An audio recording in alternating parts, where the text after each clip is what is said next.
अस्सलाम वालेकुम everyone, this is me Akbar. Hope so आप सब लोग ठीक होंगे और मेरी वीडियोस आपको पसंद आ रही होंगी। आज जी हम लोग EDU 516 का लेक्चर नंबर 37 कर रहे हैं। मैं ट्राई करूँगी 37 से 40 तक हम इसी एक वीडियो में कंप्लीट कर दें। मुझे उम्मीद है कि आपको पिछले सारे लेक्चर्स समझ आ चुके होंगे। तो चलिए जी अपनी वीडियो करते हैं स्टार्ट। लेक्चर नंबर 37 है, टॉपिक 171 रिफ्लेक्टिव प्रैक्टिसेस।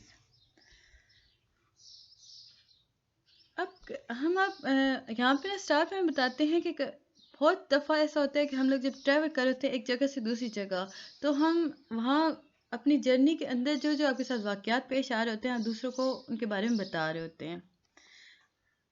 अब ये जो बताना होता है कि दूसरों तक होता है, बहुत हार्डली होता है कि हम अपनी जर्नी को खुद से डिफ़ाइन करें, यानी खुद को बताएं। ये एक अच्छी प्रैक्टिस है कि आप अपनी जर्नी को अपने आप को सुनाएं। आपने क्या एक्सपीरियंस किया, आपने उस जर्नी के अंदर खुद के साथ आप कितना इन्वॉल्व रहे। यही सारा प्रोसेस जो होता है ये सिमिलर होता है टीचिंग मेथड की तरफ और लर्निंग को लेकर। अगर हम रिफ्लेक्टिव प्रैक्टिसेस की बात करते हैं तो इसका मतलब ये हुआ कि आप अपने आप के साथ अपने फीलिंग, अपने एक्सपीरियंस शेयर करें। देखिए ये एक अच्छी बात है कि आप दूसरों के साथ एक्सपीरियंस शेयर कर रहे होते हो, लेकिन जो शेयर आप खुद के साथ कर रहे होते हो ना, अपना एक्सपीरियंस, अपनी फीलिंग, अपना सारा कुछ, वो एक बेहतर से बेहतरीन की तरफ जाता है। अगर आप कर रहे हो कि एज अ टीचर आप सोचते हो या एज अ स्टूडेंट आप सोचते हो कि मैं जो स्पेलिंग बोल रहा हूँ वो क्यों कमज़ोर है, क्यों गलत हो रहे हैं बार बार। तो लिटरेचर को अगर आप देखते हो, फिर उसके बाद आप डिक्शनरी से यूज टू होते हो, आप देखते हो कि उनको प्रोनाउंस कैसे करना है, उन्हें बोलना कैसे और उन्हें लिखना कैसे है, तो इससे वो आप खुद से बहुत अच्छे से सीख सकते हो। ये इम्पोर्टेंट चीज़ थी इसके अंदर। देन हम चलते हैं टॉपिक 173 के अंदर। जो नेक्स्ट इम्पॉर्टेंट स्टेप होता है ना रिफ्लेक्टिव प्रैक्टिसिंग के अंदर, फर्स्ट था कि खुद से शेयर करें, ठीक है। सेकंड आपके पास आता है थिंकिंग, यानी कि आप जो प्रोफेशनल डेवलपमेंट कर रहे हो उसके बारे में आप सोचो। आप देखोगे कि आपने एक पार्टिकुलर एयर के अंदर आपने अपने कैरियर को परस्यू किया, आप चलते रहे, आप टीचिंग कर रहे हो 5 साल एक क्लास के अंदर, तो वही प्रोसीजर, वही सारा कुछ आप कर रहे हो, यूज टू कर रहे हो, मतलब उसी तरह पढ़ा रहे हो, तो उसमें एक वक्त आएगा आपको बोरियत होना शुरू हो जाएगी, आपको लगेगा कि एक कैजुअल काम था, रोज रूटीन का एक काम था जो हो गया। तो होता क्या है, टीचर खुद से वो स्ट्रेस में हो जाती हैं, बोर हो जाती हैं, बस आती हैं, लेक्चर्स देती हैं, उसमें कोई इंटरेस्ट नहीं रहता। जब टीचर को इंटरेस्ट उसमें नहीं रहा, तो क्या होगा कि जो स्टूडेंट्स होते हैं, टीचर उनको भी, उनके अंदर भी एक इंटरेस्टिंग टॉपिक के अंदर डेवलपमेंट नहीं ला सकती, बच्चों के अंदर इंटरेस्ट नहीं आ सकता इसको लेकर। तो ये था जी लेक्चर 37। इसमें यही इंपॉर्टेंट था कि आपको रिफ्लेक्टिव प्रैक्टिसेस की दो चीज़ों को पता होना चाहिए। थर्ड पे आते हैं लेक्चर 38 के अंदर, तो हम बात करते हैं एक्सप्रेशन की। अब एक्सप्रेशंस क्या हैं? अभी तक हमने बात की कि खुद से शेयर करना, सेकंड आपने बात की थी कि सोचना आपके प्रोफेशन के बारे में क्या चीज़ें अच्छी हैं और उनमें तब्दीली कैसे लानी है। देन अब हम थर्ड पे आए हैं, तो हम बात करेंगे कि एक्सप्रेशन क्या है। अब एक्सप्रेशन जो होता है इंग्लिश लैंग्वेज के अंदर काफ़ी इंपॉर्टेंट होता है। हम एक्सप्रेशन से बता सकते हैं कि आप कैसे फील कर, अपने इमोशंस को, अपनी फीलिंग को, आप क्या सोच रहे हो, आपके एक्सप्रेशन बताते हैं। अगर हम लैंग्वेज की बात करते हैं तो ये इमोशनल पार्ट के अंदर काफ़ी ज़्यादा इंपॉर्टेंट होता है। फॉर एग्जांपल प्रॉब्ली, अब हम यूज़ करते हैं एक्सप्रेशन प्रॉब्ली की, तो ये हमारे पास सेंटेंस आता है, इसके डबल मीनिंग्स आ सकते हैं। अब हम को एक बात करते हैं कि probably it is going to rain today, यानी कि इसका एक मतलब तो ये हुआ कि चांस है कि बारिश आ सकती है, लेकिन इसका सेकंड मतलब ये होता है कि कोई चांस नहीं है कि बारिश आ सके। लेक्चर नंबर 39 है, उसमें हमारे पास फोर्थ पॉइंट आता है फीडबैक। तो हमें लफ्ज फीडबैक सुनते ही हमारे दिमाग में एक क्लियर वर्ड आ जाता है, किसी चीज़ को वापस, अपने ओपिनियन को दोबारा से देना। अब आपके पास कोई चीज़ आई, आपने उस पर देखा, सोचा, फिर आपने उसको उस पर अपना ओपिनियन दिया, यानी कि आपने उस पर वर्क किया, आपने उस पर ओपिनियन दिया। तो ये जो ओपिनियन होता है इसे हम कहते हैं फीडबैक। फीडबैक के अंदर हम स्ट्रेंथ और वीकनेस की बात कर रहे होते हैं। लाइक फीडबैक जो होती है वो लर्नर्स को हेल्प करती है कि किस तरह वो अपनी स्ट्रेंथ अपनी वीकनेस को समझ सकें। जब आप टीचर होते हो आपके सामने स्टूडेंट अपना देता है कोई भी वर्क कोई भी प्रोजेक्ट तो आप असेस करते हो। असेसमेंट के बाद आप उसे फीडबैक देते हो कि आप उसे बताते हो कि इतनी चीज़ें आपने ठीक लिखी थी और इतनी चीज़ों में इम्प्रूवमेंट की ज़रूरत है। तो ये जो इम्प्रूवमेंट की ज़रूरत है तो बच्चे को पता चल जाता है और फ़ौरन से उस पर वर्क करता है। टीचर को बीइंग अ टीचर जब टीचर फीडबैक दे रही होती है ना तो उसके लिए उसे बहुत केयरफुल रहना चाहिए। वो जो वर्ड स्टूडेंट्स को बता रही होती है बोल रही होती है एज अ फीडबैक उस पर बहुत ज़्यादा केयरफुल रहना चाहिए क्योंकि आपके वर्ड स्टूडेंट पे काफ़ी ज़्यादा अफेक्ट करते हैं इम्पैक्ट रखते हैं। लाइक आप अच्छे अल्फाज में कर रहे हो बच्चा खुद को एनर्जेटिक महसूस करेगा। वो आगे से आगे बढ़ने की उसके अंदर एक कुव्वत आ जाएगी। लेकिन आप बुरे अल्फाज कर रहे हो वो डिस्प्लेस होगा लाइक वो बैक से बैकवर्ड की तरफ चला जाएगा। सो ज़रूरी है कि आप फीडबैक जब भी दें तो आप पॉजिटिव दें। अब जब आप देखो फीडबैक देते हो ना हमने शुरू में बात की थी स्टार्टर की। तो जैसे आप फीडबैक दिया तो स्टार्ट फीडबैक जो है वो लाइक इस तरह के किसी भी कन्वर्सेशन का स्टार्टर हो सकता है। शुरुआत हो सकती हैं आप स्टूडेंट्स को सुन सकते हो। आप समथिंग अब जैसे ही बच्चे कहते हो ना कि इट्स अ गुड थिंग तो स्टूडेंट जो होता है वो मतलब वो यूँ कह लें कि स्टूडेंट जो होता है मोटिवेट हो जाता है। लेकिन आप जैसे ही स्टार्ट करते हो क्रिटिसाइज करते हो तो बच्चा जो होता है शुरुआत ही से कन्वर्सेशन के अंदर इंटरेस्ट लेना ख़त्म कर देता है। सो ज़रूरी है कि पॉजिटिव फीडबैक दी जाए। अब फीडबैक के अंदर ही हमें बताया जाता है टॉपिक 185 के अंदर precise like easier said than done. It is difficult to be precise especially for the teacher because the teacher have to say so much. कहा ये क्या कि बहुत मुख्तसर टू द पॉइंट फीडबैक दें। देखें ये मुश्किल होता है टीचर के लिए क्योंकि टीचर चाहती है कि वो बच्चे को हर चीज़ बताए। बहुत सारी खामियां उसके अंदर होती हैं बहुत सारी खूबियाँ होती हैं लेकिन कुछ मौक़ों के लिए प्रोफेशनल जो फीडबैक्स होती हैं ना उनमें हम प्रिसाइज रहते हैं। हर बात नहीं बताई जाती। अगर आप गुड हो तो टीचर कहेगी ओके फाइन गुड। किस चीज़ में गुड हो वो सारी डिटेल आप किसी और लम्हे के लिए छोड़ दें। बच्चों को आहिस्ते आहिस्ते बताएं। तो अभी तक हमें पता चला कि फीडबैक के अंदर आपको पॉजिटिव रहना है देन आपको प्रिसाइज रहना है। अब फिर जी हमारे पास टॉपिक 186 के अंदर आता है द सूनर द बेटर। ये एक फ्रेज़ है जो कि हम लोग अपनी लाइफ के अंदर काफ़ी ज़्यादा यूज़ कर रहे होते हैं। फीडबैक जो होती है वो आप इमीडिएटली देते हैं आफ्टर द असेसमेंट। तो अगर आप मतलब अगर यहाँ पे हमें बताया गया कि आप नोटिस करेंगे ना कि जब आप किसी जॉब पे इंटरव्यू देने गए हो ना या एडमिशन देने गए हो किसी भी यूनिवर्सिटी का तो आप लोग चाहते हो कि आपने जो कुछ भी किया आपको फ़ौरन से पता चल जाए। देर न लगे आपने कितनी अच्छी चीज़ें की कितने गलत काम किए यानी इंटरव्यू में कितने अच्छे सवालों के जवाब दिए और कितने बुरे दिए। आप वो चाहते हो कि आपको फ़ौरन से पता चल जाए। सिमिलरली ह्यूमन्स बीइंग जो ऐसे होते हैं कि ये चाहते हैं अब वो ह्यूमन बीइंग स्टूडेंट भी हो सकते हैं लर्नर्स भी हो सकते हैं चिल्ड्रंस भी हो सकते हैं। ये सारे चाहते हैं कि इमीडिएटली इन्हें इनका रिस्पॉन्स मिल जाए। अगर हम स्कूल्स को देखें ना तो हम देखते हैं बहुत सारे ऐसे स्कूल्स होते हैं जिनके अंदर असेसमेंट जो होती हैं वो कर तो ली जाती हैं बट जो रिजल्ट होता है या फीडबैक्स होती है ना डिले कर दिया जाता है। और ये डिले उस मकाम तक आ जाता है या उस एक्सटेंट तक आ जाता है कि जो स्टूडेंट्स होते हैं उनका इंटरेस्ट उस पर ख़त्म हो जाता है। सो फ़ौरन से दे देना चाहिए। जो प्रायोरिटी होती है उसमें हम देखते हैं कि जो असेसमेंट होती है जैसे असेसमेंट ख़त्म हो एवोल्यूशन ख़त्म हो फीडबैक फ़ौरन से दे दी जानी चाहिए। इसके बाद ही हम बात करते हैं मेन सीक्रेट की। तो मेन सीक्रेट जो मेन चीज़ होती है उसके अंदर हम फीडबैक लेके आते हैं। फीडबैक को ऑनेस्ट होना चाहिए। समथिंग जिसके अंदर इंसान जो होता है फीडबैक दे रहा है ना उसमें उससे बहुत ज़्यादा ऑनेस्ट होना चाहिए। अगर मिस्टेक्स हैं तो वो उन मिस्टेक्स के बारे में बात करेगा। लर्नर प्रोग्रेस 187 जो नेक्स्ट स्टेप्स होता है फीडबैक के अंदर वो होता है लर्नर प्रोग्रेस।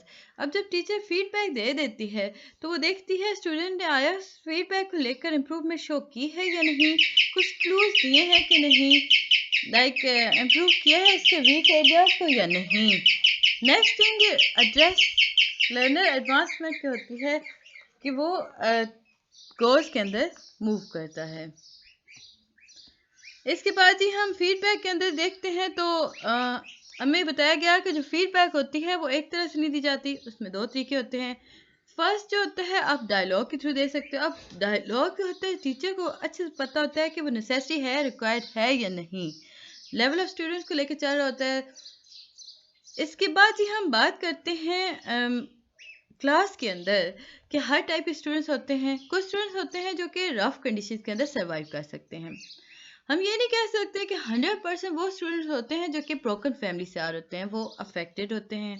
कुछ होता कभी कभार ऐसा होता है जो ब्रोकन फैमिलीज के बच्चे होते हैं वो सिचुएशंस के अकॉर्डिंग टीच कर लेते हैं। लेकिन कभी कभी ऐसा भी होता है कि जब सिचुएशंस वर्स्ट हो गई तो जो ब्रोकन फैमिलीज के स्टूडेंट्स हो गए, बच्चे हो गए, वो बैकअप हो जाते हैं, वो अच्छे से प्रोग्रेस उसमें नहीं कर सकते। टॉपिक 189 टू 96 है आपके पास। 196 मॉनिटरिंग। नेक्स्ट स्टेप आपके पास आता है कि हम मॉनिटर करते हैं एस्पेक्ट्स ऑफ आवर लाइफ, जो काफ़ी इंपॉर्टेंट है। हम अपने दोस्तों से देखते हैं, हम देखते हैं अगर आप टीचर के तौर पे teacher as a teacher role आपकी बात कर रहे हो तो आप लर्नर्स को देखोगे कि बच्चा कितना प्रोग्रेस कर रहा है। अब कुछ केसेस में ऐसा होता है कि टीचर जो होती है मॉनिटर कर रही होती है स्टूडेंट्स को ना, तो वो उनका रिजल्ट बेहतर से बेहतरीन की तरफ पढ़ रहा होता है। इस तरह हमें बताया गया कि जो मॉनिटरिंग होती है वो बहुत इंपॉर्टेंट होती है फॉलो अप करने के लिए। आगे जाके हम बताते हैं कि मॉनिटरिंग और फॉलो अप दोनों डिफरेंट चीज़ें हैं। अब ये दोनों इतनी इस हद तक होनी चाहिए कि बच्चा प्रोग्रेस कर सकता हो विद और विदाउट प्रेजेंस ऑफ टीचर। अगर टीचर जो होती है वो पर्सनलाइज थिंक कर रही है, यानी कि टीचर अपनी पसंद के हिसाब से चल रही है, तो बच्चे के ऊपर उसका नेगेटिव अफेक्ट होगा। टीचर किसी एक बच्चे को अगर सेंटर कर देती है, लाइक वो बहुत लाइक है तो टीचर उस पर आंखें बंद करके तबाह करना शुरू कर देती है, और दूसरे जो बहुत नालायक है उस पर बहुत स्ट्रिक्ट हो जाती है। तो इसमें हुआ क्या कि बच्चा जो होता है वो उस पर नेगेटिव अफेक्ट आ रहा होता है। अब जो बहुत लाइक समझ रहा है वो पढ़ना छोड़ देगा, और जो नालायक है वो जितना मर्जी पढ़ेगा, जब वो पेपर देगा तो उसके पास होगा कि मैं तो नालायक हूँ, टीचर ने तो मार्क्स कम करने ही करने, सो वो भी पढ़ना छोड़ देगा। एक स्टेप ऐसा आएगा। Lecture number 40। उम्मीद है कि आपको सारे लेक्चर समझ आ रहे होंगे। काइंडली आगे बढ़ने से पहले मेरे चैनल को सब्सक्राइब कर दें, वीडियो को लाइक कर दीजिएगा, बेल आइकन को लाजमी प्रेस किया करें ताकि आने वाली वीडियोस के नोटिफिकेशन आपको मिल सकें। जो चीज़ समझ नहीं आती मुझे पता कर लिया करें, अदरवाइज मैं इसे इतना सिंपल ज़रूर कर देती हूँ कि आप आसानी से समझ सको। लेक्चर 40 है 197 रिफ्लेक्टिव प्रोनाउन। रिफ्लेक्टिव प्रोनाउन है क्या? किसी भी सेंटेंस के अंदर कंजंक्शंस होते हैं, उनके साथ साथ प्रोनाउंस यूज हो रहे होते हैं, लाइक हु, हुज, हुम, विच। ये सारे जो होते हैं ये रिफ्लेक्टिव प्रोनाउंस होते हैं। जैसे कि हमें पता है कि हु जो है ये प्रोनाउन है। जब हम किसी एक एग्जांपल देखते हैं, like he is a young man who save my life, ये एक सेंटेंस था। इसके अंदर आपके पास हु जो था वो प्रोनाउन था, बट सेम टाइम ये कंजक्शंस के तौर पे काम हो रहा है। तो हमें पता चला कि रिफ्लेक्टिव प्रोनाउन जो होते हैं वो कंजक्शन और प्रोनाउन के कम्बिनेशन को कहा जाता है। अब एक आपको एग्जाम्पल के तौर पे सेंटेंस दिया गया था कि he is young man who save my life. अब यहाँ पे हमने बात की एक सेंटेंस के अंदर he is a young man, ये कंप्लीट सेंटेंस था, इसका पहला हिस्सा एक कंप्लीट सेंटेंस था। नेक्स्ट सेंटेंस हमने जोड़ा कि जिसने मेरी लाइफ को सेव किया। अब इसको जोड़ने के लिए हमने एक कंजंक्शंस यूज किए जिसका हमने कहा कि हु। तो यहाँ पे हमें क्लियर हो गया कि एक कंप्लीट सेंटेंस के अंदर जब हम एक कंजंक्शंस यूज करते हैं, अब वो कंजंक्शन प्रोनाउन भी होता है और वो वर्क कर होता है कंजंक्शंस के तौर पर, तो हम उसे कहते हैं रिफ्लेक्टिव प्रोनाउन। सेकंड टॉपिक 198 के अंदर personal pronoun. Personal pronoun stand करता है थ्री प्रोनाउंस को, लाइक फर्स्ट वन है पर्सन स्पीकिंग, एक इंसान बोल रहा है आई। तो ये जो एग्जांपल हम देते हैं ना कि आई एम अ यंग, तो इसके अंदर जब आई एम सेइंग लिख रहे हैं तो हम कहेंगे कि I am young is the first person pronoun. लोग अपने बारे में जब तारुफ करवाते हैं तो वो फर्स्ट पर्सन के तौर पे काम कर रहा होता है, और फर्स्ट पर्सन जो होता है वो प्लूरल भी हो सकता है, वो सिंगुलर भी हो सकता है। अगर हम एक और एग्जांपल देखते हैं ना कि जिसके अंदर हम कहते हैं कि the person spoken to the second person, so the person Personal pronoun will also be used for the person spoken to, and this person spoken to would be called the second person noun. अब हुआ क्या कि एक इंसान ने अपने बारे में बात की, लेकिन वही इंसान दूसरे के बारे में बात कर रहा है और हम इसे सेंटेंस में बता रहे हैं, तो हम कहेंगे कि सेकंड पर्सन प्रोनाउन है. Like you are quite young, यानी कि आपने कहा कि तुम नौजवान हो अभी भी, क्या तुम अभी बच्चे हो, यूं कह लेते हैं. तो इसके अंदर जब हमने तुम की बात की तो हमने कहा कि सेकंड पर्सन प्रोनाउन है. सिमिलरली थर्ड पर्सन में दे आ जाता है. फर्स्ट में आई, सेकंड में यू, थर्ड में दे. Topic 199 reflective pronoun. इसमें अब हम बात करते हैं जब हम एक्शंस को देखते हैं सब्जेक्ट के अंदर तो वो बैक हो जाता है, रिफ्लेक्ट करता है उस सब्जेक्ट को, तो हम कहेंगे कि जो प्रोनाउन है वो रिफ्लेक्टिव प्रोनाउन है. देखिए जी, हमारे पास एक एग्जांपल आती है कि आप कहते हो कि आई हर्ट माई सेल्फ. अब आपने इसमें बताया कि देखिए जी, एक सब्जेक्ट था, प्रॉब्लम थी, मैंने खुद को नुकसान पहुंचाया, तो आपके पास एक प्रॉपर सेंटेंस आ गया. इसमें आपने एक और आपके पास एग्जांपल आती है ही इज हर्ट, तो आप इसमें सब्जेक्ट क्या है, हर्ट, ओ सॉरी ही, और इसके अंदर हम देखते हैं एक्शन क्या था, हर्ट था, यानी कि उसने रिफ्लेक्ट बैक किया ना, उसने खुद को नुकसान पहुंचाया.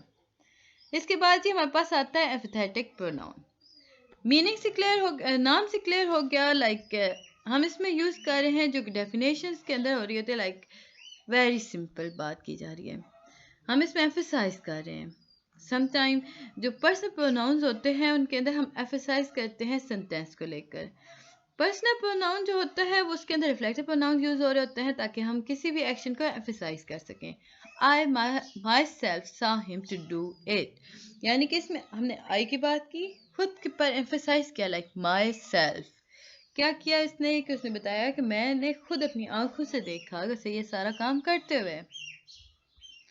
इसके बाद ही प्रेफिक्स. प्रेफिक्स का मतलब होता है किसी चीज़ को करने से पहले फिक्स करना.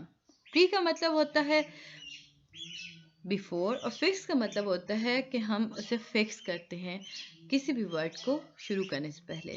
तो प्रीफिक्स जो होते हैं उसके अंदर हम मीनिंग्स लेके आते हैं, लेकिन याद रखिए हर प्रीफिक्स के मीनिंग्स नहीं होते. अगर हम प्रीफिक्स यूज कर रहे हैं ना अन, इन, ओवर, अंडर, तो हमारे पास जो प्रीफिक्स होगा ना वो इंग्लिश लैंग्वेज के अंदर बहुत सारा. देखिए मैं आपको बात बताती हूँ ना, अभी हम जिस प्रीफिक्स की बात करते हैं उसमें होगा अन, इन, ओवर, अंडर. इंग्लिश लैंग्वेज के अंदर बहुत सारे परफेक्ट्स होते हैं, हर सिचुएशन हर मूवमेंट के अकॉर्डिंग परफेक्ट्स यूज हो रहे होते हैं. बट अभी हम फोकस करेंगे इन, अन, ओवर, अंडर को. तो सबसे पहले हम वर्ड यूज करते हैं अन. एक एम्प्लॉयड था, उस पर हमने अन को यूज किया तो हमारे पास आ गया अनएम्प्लॉयड. अब ये ऑपोजिट था बेसिक वर्ड का, दोनों का एक मीनिंग है. अन जब भी हम बेसिक वर्ड के साथ ऐड करते हैं ना, याद रखिएगा इंपॉर्टेंट पॉइंट है, जब भी हम अन को बेसिक वर्ड के साथ ऐड करते हैं तो वो उसका ऑपोजिट मीनिंग की तरफ आ जाता है. प्रेफिक्स इन और अंडर के अंदर हम देखते हैं इन जो होता है इसके अंदर मीनिंग, इसके अलग मीनिंग है, अंडर के अलग मीनिंग है. जब हम किसी भी प्रीफिक्स के अंदर इन को यूज करते हैं तो वो कैसे यूज करेंगे. कन्वीनियंट था एक लफ्ज आपके पास, आपने उसके साथ इन को ऐड कर दिया, तो सिमिलरली बेसिक वर्ड के साथ किया तो वो अपोजिट हो गया इनकन्वीनियंट. इसी तरह कंसिस्टेंट था तो हमने इनकंसिस्टेंट किया, अलग एक वर्ड आया. इसके बाद से हम अन को यूज करते हैं अंडर एस्टिमेट. एस्टिमेट था, वर्ब था, अंडर एस्टिमेट कर दिया तो इसने एक एक्शन दिया उस वर्ब का. लाइक उसका एस्टिमेट दिया, उसका ऑपोजिट वर्ड दे दिया. नेक्स्ट आपके पास आता है सफिक्स. सफिक्स का मतलब होता है किसी भी वर्ड के अंदर दो वर्ड्स को यूज करना, जोड़ देना. Something fixed after the word in order to bring out another meaning of the word. Like अब उस अल्फाज को हमने जोड़ा तो एक नया लफ्ज बन गया. सफिक्स यहाँ पे हम जो यूज कर रहे हैं वो लेस है. टाइक आपके पास वर्ड था तो हमने कहा उसमें ऐड कर दिया बेसिक वर्ड के साथ लेस, तो इसका मतलब ये हुआ कि वो टाई लेस बन गया. ये रेलेवेंस था जी, रेलेवेंस वर्ड यूज हो रहा था. इंग्लिश लैंग्वेज के अंदर अगर हम देखें ना, स्टूडेंट जो होते हैं वो सोचते हैं कि टाई को हम रिप्लेस कर सकते हैं टाई लेस से, लेकिन याद रखिए दोनों वर्ड्स के मीनिंग डिफरेंट होते हैं, दोनों डिफरेंट पार्ट ऑफ स्पीच का हामिल होते हैं. इस तरह हम ट्रेजिक को बात करते हैं, ट्रेजिक एक इंसिडेंट था, हम कहते हैं कि इसका मतलब था कि हमने किसी इंसिडेंट को डिफाइन किया, ट्रेजिक को, ट्रेजिक इंसिडेंट। जब हम इसके अंदर सफिक्स एयर को यूज़ कर देते हैं, ट्रेजिकल, तो इसका मतलब ये हुआ कि हमने मुकम्मल उसे चेंज कर दिया। इसी तरह फोल्ड, हमारे पास एक सफिक्स होता है, इसके अंदर अगर हम ऐड कर देते हैं एक वर्ड थ्री, तो ये बन गया थ्री फोल्ड। अब देखिए इसमें कोई ताल्लुक नहीं था, कोई रेलेवेंस वर्ड नहीं यूज़ हुआ था। थ्री एक अलग लफ्ज़ है, फोल्ड एक अलग है। लाइक थ्री जो है वो नंबर है, फोल्ड जो है वो नाउन है। जब हम नाउन लाइक जिसके अंदर हम फोल्ड्स को जिक्र कर रहे हैं, किसी लेयर की जिक्र कर रहे होते हैं, जब हमने इन दोनों लफ्ज़ों को जोड़ा तो थ्री फोल्ड बन गया। इसका मतलब हमारे सामने आया कि तीन फोल्ड्स हैं, तीन स्टेजेस हो सकते हैं, थ्री स्टेप्स हो सकते हैं। Topic 205, emphasising adjective. जब हम खुद किसी भी चीज़ को बिलोंगिंग की तरफ जाते हैं, यानी हम ऑन की तरफ जाते हैं और ऑन को हम एज अ वर्ब यूज़ करते हैं, तो ये हमारे पास एम्फसाइजिंग एडजेक्टिव बन जाता है। For example, I own this building, इसका मतलब ये हुआ कि ये बिल्डिंग जो है ये मेरी कस्टडी में है, मैं इसका मालिक हूँ। एक्सक्लेमेटरी एडजेक्टिव, जिसके अंदर आप कहते हो कि एक्सक्लेमेटरी एडजेक्टिव जो होते हैं, इसमें हम कहते हैं व्हाट अ जीनियस। देखें, हम एडजेक्टिव वर्ड को कभी भी मतलब ज़्यादातर नहीं यूज़ कर रहे होते हैं। हमारे दिमाग में होता है कि क्वेश्चंस में वर्ड यूज़ होता है, like what is your name. लेकिन जब हम एक्सक्लेमेटरी एडजेक्टिव की तरफ आते हैं, तो इसमें हम देखते हैं कि जो इसकी डेफिनेशन है या इसकी डिस्क्रिप्शन है, हम किसी चीज़ के बारे में जब बात कर रहे होते हैं, उसे प्रॉपर एक वर्ड के अंदर लेके आना, यानी उसके बाकी सारी चीज़ों को to the point precise way में लेके आएंगे, तो हम वर्ड को यूज़ करते हैं। नेक्स्ट टॉपिक 207 मूड है। मूड जो है ये एक मोड होता है, एक मैनर होता है सेंटेंस का, सेंटेंस किस तरह लिखा गया, किस तरह बोला गया। तीन टाइप्स होते हैं। फर्स्ट है इंडक्टिव, याद रखना है आपने जी, इसके तीन टाइप होते हैं। फर्स्ट है इंडक्टिव, सेकंड है इम्पेरेटिव, थर्ड वन है सब्जेक्टिव। जब मूड को हम मोड के अंदर लेके आते हैं, या एक ऐसा मैनर जिसके अंदर एक्शंस जो होते हैं वो किसी भी वर्ड के रिप्रेजेंट कर रहे होते हैं, तो उसे हम मूड कहेंगे। यानी कि एक ऐसा मैनर, एक ऐसा मोड जिसके अंदर एक्शन जो होते हैं वो रिप्रेजेंट किए जाते हैं वर्ड के साथ, उसे हम मूड कहते हैं। इंडक्टिव मोड जो होता है, इसमें हम स्टेटमेंट यूज़ करते हैं। अब ये वो स्टेटमेंट होती हैं जिनके अंदर फैक्ट होते हैं। लाइक एग्जाम्पल के तौर पर, Ali goes to school. Like इस सेंटेंस के अंदर फैक्ट था कि इसका मतलब ये था कि अली जो होता है वो स्कूल रोज जाता है। एक और आपके पास एग्जाम्पल आती है, Napoleon died at saint Helena. तो इसके अंदर एक और फैक्ट बताया गया था कि जो नेपोलियन था, हिस्ट्री के बारे में बात की गई थी कि नेपोलियन की डेथ जो हुई थी वो सेंट हेलिना के अंदर हुई थी। सिमिलरली 14, मतलब जितने फैक्ट्स होते हैं वो सारे के सारे हम इसमें यूज़ करते हैं इंडक्टिव मूड के अंदर। इसके बाद ही हमारे पास एग्जॉस्शन आता है। एग्जॉस्शन जो होता है ये इम्पेरेटिव मूड के बारे में बात करता है। इसमें सजेशंस यूज़ हो रही होती हैं, एडवाइस दिए जा रहे होते हैं। अब इसके बाद ही इसमें एग्जांपल आती है कि एग्जॉस्शन जब हम नोट करते हैं ना, किसी भी इंसान का एड्रेस कर रहे होते हो ना, तो अब उसके अंदर एड्रेस के अंदर यूज़ नहीं करते हो नाउन को, आप सब्जेक्ट को लेके चल रहे होते हो कि आप डायरेक्टली बात कर रहे होते हो उसके, तो आप इसमें ये सारा करते हो। सब्जेक्टिव मूड है adjective. Present subjective mood exist करते हैं सर्टेन ट्रेडिशनल फ्रेजेस को, जिसके अंदर हम विश और होप को यूज़ कर रहे होते हैं। लाइक आप एक्सप्रेस कर रहे होते हो विश को, होप को, जैसे कि आप टेंसेस यूज़ कर रहे होते हो ना कि वी आर विशिंग समथिंग, तो गॉड ब्लेस यू, तो ये आप इसमें सब्जेक्टिव मोड यूज़ कर रहे होते हो, यानी जिसमें विशेस आ रही होती हैं तो उसमें आप सब्जेक्टिव मोड यूज़ कर रहे होते हो। उम्मीद है कि आपको लेक्चर समझ आया होगा। मिलते हैं नेक्स्ट वीडियो में, तब तक के लिए अल्लाह हाफिज़।